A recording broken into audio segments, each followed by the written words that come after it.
Welcome viewers. నేను మీ doctor Deepthi from crowns aesthetic solutions Hyderabad మరియు Vijayawada. Welcome to Telugu health focus channel. ఈరోజు ఒక టాపిక్ మాట్లాడుకుందాము. ముందు మనవి ఏంటి అంటే కమెంట్ సెక్షన్ చాలా మర్యాదపూర్వకంగా ఉండేలాగా చూడండి. బికాజ్ ఇది క్లినిక్కి కొన్ని మెయిల్స్ వస్తూ ఉంటాయి. పాపం టీనేజ్ దాటుతున్న వాళ్ళు, టీనేజ్లోకి ఎంటర్ అవుతున్న పిల్లలు, ఇలాంటి వాళ్ళు కొన్ని మెయిల్స్ పెడుతూ ఉంటారు. కమెంట్ సెక్షన్లో కూడా అడగలేక, క్లినిక్ వచ్చి మాట్లాడలేక కొన్ని క్వశ్చన్స్ అడుగుతూ ఉంటారు. అందులో ముఖ్యంగా మాట్లాడేది మాస్టర్బేషన్, హస్తప్రయోగం వల్ల హెయిర్ లాస్ అవుతుందా అనేది. ఎంతో భయపడుతూ ఉంటారండి పిల్లలు. కొంత గూగుల్, కొంత పియర్ ప్రెషర్ ఏదైనా కావచ్చు, వీరికి జుట్టు ఊడుతూ ఉంటే డాక్టర్ని కలవాలనగానే వాళ్ళకు ఒక భయం ఏర్పడుతూ ఉంటుంది. నేను మాస్టర్బేట్ చేస్తున్నాను కనుకనే నాకు హెయిర్ ఫాల్ అవుతుందేమో, మా అమ్మనో నాన్నో ఎంట పెట్టుకొని వెళ్తే డాక్టర్ ఈ విషయం పసిగట్టేస్తారేమోననే భయం కొద్దీ కూడా చాలామంది క్లినిక్కి రాలేకపోతున్నాము అంటూ మెయిల్ చేశారు. అయితే ఈ విషయం గురించి మనం చాలా డెప్త్లో మాట్లాడాల్సిన అవసరం ఉంది. ఇది మాట్లాడకుండా అలాగే అణుచుకొని పిల్లలు అడగలేక, స్ట్రెస్కి గురయ్యి, చదువు మీద దృష్టి పెట్టలేక అక్కడే స్ట్రక్ అయిపోతారు. ఏదో గిల్టీ ఫీలింగ్కి లోనవుతూ హెయిర్ లాస్ సమస్య వేరే, మళ్ళీ ఇవన్నిటికీ సతమతం అవుతూ కెరియర్ మీద, చదువు మీద శ్రద్ధని తగ్గి చేసుకుంటూ ఉంటారు. వాళ్ళకి వాళ్ళు ఒక రూమ్కి రెస్ట్రిక్ట్ చేసేసుకోవడము, బయటికి రాకుండా ఉండడము అనేది. సో ఇది ఇట్స్ ఎ న్యాచురల్ ప్రాసెస్ అండి. డెలివరీలు ఎంత న్యాచురల్గా జరుగుతున్నాయో ఈ హస్తప్రయోగం లేదా మాస్టర్బేషన్ అనేది కూడా అంతే న్యాచురల్గా మనం దీన్ని చూడాలి. ఇది ఒక టాబూ లాగా, ఒకటి డిస్కస్ చేసుకోకూడని విషయంలాగా మనం ఎప్పుడైతే చూస్తామో మన రాబోయే జనరేషన్స్ బాగా సఫర్ అవుతాయి. సెక్స్ ఎడ్యుకేషన్ అంటూ ఉంటారు కదా, అలాంటిది ఇది అని అనుకోవచ్చు. దీన్ని కేవలం ఒక సొల్యూషన్ కింద నేను చెప్తున్నాను. చాలామంది భయపడుతూ ఉంటారు హెయిర్ లాస్ సమస్యకి ఇదేనా కారణమని. కాదు అనేది మాత్రం ఫస్ట్ చెప్పేస్తున్నాను. బికాజ్ కొన్ని థియరీస్ ఉన్నాయి దీని గురించి. ఏంటి అంటే, ప్రోటీన్ ఉంటుంది కదా సెమెన్లో, సెమెన్ వెళ్ళిపోయినప్పుడు ప్రోటీన్ లాస్ కూడా జరిగి టెస్టోస్టిరాన్ లెవెల్స్ ఎగుడు దిగుడుగా అయిపోయి హెయిర్ లాస్ అయిపోతుంది అంటూ ఉంటారు. అసలు చెప్పుకోవాలి అంటేనండి, ఒక 100 ml సెమెన్ని మనం కౌంట్గా తీసుకుంటే అందులో 5 గ్రాములు మాత్రమే ప్రోటీన్ ఉంటుంది. రైట్. ఒక్కొక్క ఇజాక్యులేషన్కి ఒక ఇజాక్యులేషన్ టైంకి మహా అంటే 3.3 నుంచి 3.7 గ్రాములు 7 ml 3.3 నుంచి 3.7 ml సెమెన్ ఇజెక్ట్ అవుతుంది.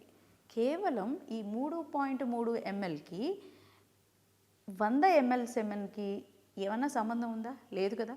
100 ml సెమెన్లో 5 గ్రామ్స్ ప్రోటీన్ ఉంటే 3 గ్రాములు, దగ్గర 3-4 గ్రాముల సెమెన్లో ఎంత ప్రోటీన్ ఉంటుంది? అసలు చాలా నెగ్లిజిబుల్ కదా. సో ఈ నెగ్లిజిబుల్ ప్రోటీన్ పోతుందని ఎందుకు బాధపడతారు? బాధపడకండి. ఫస్ట్ ఆఫ్ ఆల్, మాస్టర్బేషన్ అనేది చాలా న్యాచురల్ ప్రాసెస్. దీని పట్ల కొన్ని బెనిఫిట్స్ కూడా ఉన్నాయి, అవి కూడా మనం డిస్కస్ చేద్దాం. సో కొన్ని థియరీస్ ప్రకారం ప్రోటీన్ పోతా ఉంది కదా హస్తప్రయోగం చేసినప్పుడు, ఆ ప్రోటీన్తో పాటు నా జుట్టు ఊడిపోతుంది, జుట్టు అంతా ప్రోటీన్తో, ఇట్స్ మేడ్ ఆఫ్ ప్రోటీన్ అని చెప్తూ ఉంటారు కదా, అంటూ ఉంటారు. ఇక్కడ మనం ఒకటి గుర్తుపెట్టుకోవాల్సింది ఏంటంటే, ప్రోటీన్ కంటే కూడా మనం టెస్టోస్టెరాన్ లెవెల్స్ గురించి మాట్లాడితే, ఎప్పుడైతే ఇజాక్యులేషన్ జరగలేదు, abstinence from sex or abstinence from such masturbation activities, మీకు టెస్టోస్టెరాన్ నిలవలు బాడీలో అలాగే ఉండిపోతాయి కదా, బయటికి ఏమీ వెళ్ళట్లేదు. టెస్టోస్టెరాన్ నిలవలు అలాగే ఉండిపోయి ఎక్కువయ్యి అవైలబుల్ ఫ్రీ టెస్టోస్టెరాన్ ఎక్కువైపోతుంది. ఫ్రీ రాడికల్స్ ఆఫ్ టెస్టోస్టెరాన్ ఎక్కువైపోయి అది డిహెచ్టి హార్మోన్గా మారి, డిహెచ్టి మనం బట్టతలకి చాలా వరకు కారణంగా డిహెచ్టిని చెప్తూ ఉంటాం కదా, ఈ డిహెచ్టిని పెంచేస్తుంది అమాంతంగా. తద్వారా హెయిర్ లాస్ ఇంకా ఎక్కువ అవుతుంది కదా. సో మీరు ఇజాక్యులేట్ చేయనప్పుడే హెయిర్ లాస్ సమస్యలు ఎక్కువ అవుతాయి. సో అర్థం పర్థం లేని భయాలతో, అర్థం పర్థం లేని ఫిలాసఫీలు, థియరీలు దీనికి అంటగట్టకండి. నిజంగా మాట్లాడాలంటే పెళ్ళైన వాళ్ళందరికీ బట్టతలు అయిపోవాలి కదా మరి ఈ పాటికి కదా. సో మాస్టర్బేషన్ అయినా, సెక్స్ అయినా, అక్కడ ఇజాక్యులేషన్ గురించి మాట్లాడుకుంటే మనం ఎంత సెమెన్ రిలీజ్ అవుతుంది, అందులో ఎంత ప్రోటీన్ పోతుంది అనేది క్యాలిక్యులేట్ చేసుకుంటే అసలు జనరల్గా మనకుండే భయాలు baseless. Literally teenagers especially, believe me, it is baseless. అలాగని దీన్ని అదే పనిగా మాస్టర్బేషన్ని ఒక అలవాటుగా, ఒక స్ట్రెస్ బస్టర్గా తీసుకోకండి. ఆబ్వియస్లీ బెనిఫిట్స్ కింద చూస్తే it's a stress buster, and వాళ్ళ బాడీని వాళ్ళు తెలుసుకోవడంలో ఇది ఎంతో హెల్ప్ అవుతుంది. చిన్నపిల్లల దగ్గర నుంచి ఎవరైనా సరే వాళ్ళ గురించి ముందు వాళ్ళు పూర్తిగా తెలుసుకున్నప్పుడు మైండ్ క్లియర్గా ఉంటుంది, ప్రొడక్టివిటీ ఎక్కువగా ఉంటుంది, రైట్? లేనిపోని క్వశ్చన్స్ మెదడులో పెట్టేసుకొని ఎవరితో చర్చించలేక, ఆఖరికి సైన్స్ టీచర్స్తో కూడా చర్చించే స్కోప్ మన వాళ్ళల్లో లేదు చెప్పాలంటే. అడగలేక కక్కలేక క్లాస్లో ఆ లెసన్ వచ్చినప్పుడు అందరూ చెవులు కొరుక్కోవడాలు లేదా తలలు దించుకోవడాలు తప్ప ఈ విషయం గురించి డీటెయిల్డ్గా డిస్కస్ చేస్తే కనుక పిల్లల్లో ఈ భయాలు ఉండవు. ఎదిగే వయసులో ఇవన్నీ చాలా కామన్, ఎదిగాక కూడా ఇవన్నీ చాలా కామన్. కానీ ఏదైనా లిమిట్లో ఉంటేనే మంచిది. వేరే ప్రొడక్టివ్ పనులన్నీ ఆపేసి ఈ పనినే ఒక పనిగా పెట్టుకోవద్దు, బెనిఫిట్స్ కదా అనేసి. It is just know your body and it helps in stress reduction, అంతవరకే.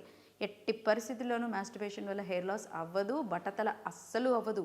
బట్టతల జీన్స్ పరంగా మీ maternal side or paternal side అంటే అమ్మ సైడ్ నుంచి నాన్న సైడ్ నుంచి ఎవరికైనా బట్టతల ఉంటే మనకు వచ్చే ఛాన్సెస్ ఉన్నాయి.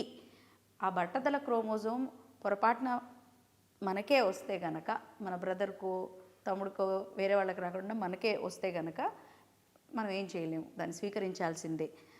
పూర్తి బట్టతల స్థాయి వరకు రాకుండా ఎన్నో జాగ్రత్తలు ఉన్నాయి, ఎన్నో మెడికేషన్స్ వచ్చినాయి, FDA approved medications like minoxidil, finasteride ఇలాంటివి వచ్చినాయి, కొన్ని రకాల ట్రీట్మెంట్స్ వచ్చినాయి, PRP థెరపీస్ లాంటివి ఎన్నో ఉన్నాయి. వీటికి ఇలాంటి ఆలోచనలకే బెంబేలెత్తిపోయి మీ టైంని కిల్ చేసుకోకండి. ప్రశాంతంగా know your body, know what is the fact, అంతే. మీ స్టడీ మీద, మీ కెరీర్ మీద మీరు ఫోకస్ చేయండి. అంతేగాని మాస్టర్బేషన్తో హెయిర్ లాస్ అవుతుంది దీని ఎవరో ఏదో చెప్పారండి, మొన్న క్లినిక్ వచ్చారు, when ever I masturbate I take head wash so that పైన ఏదో పేరుకుపోతుందంట తలపైన, అది కడిగేస్తే క్లీన్ అయిపోతుంది, ఇంకా జుట్టు రాలే సమస్య నాకు తగ్గింది అని చెప్పారు. These are baseless things. మనం ఒకటి నమ్మి చేసినప్పుడు అదే నిజం అనిపిస్తూ ఉంటుంది, అంతే, అంతకుమించి మరొకటి కాదు. సో సైన్స్ ఏం చెప్తుంది అనేది ఎప్పుడు చూడండి, సైన్స్ ఏం చెప్తుంది అనేది గమనించుకొని మీరు ఒక రూఢి, ఒక ఇది కరెక్ట్ అనేది తెలుసుకొని ముందుకు వెళ్ళండి. Hope you like this video and I really expect our Telugu health focus channel family to keep really respectable comments. చెడ్డగా చిచోరగా ఎటువంటి కమెంట్స్ పెట్టకూడదు. మనం ఇటువంటి విషయాలు ఇంకా మాట్లాడాలి, పిల్లల్లో భయాలు తొలగించాలి. ఇదొక మాట్లాడుకోకూడని విషయంలాగా రాబోయే తరాలకు మనం నేర్పించకూడదు కనుక నేను ఈ టాపిక్ చేశాను. Hope you like this video. Thank you.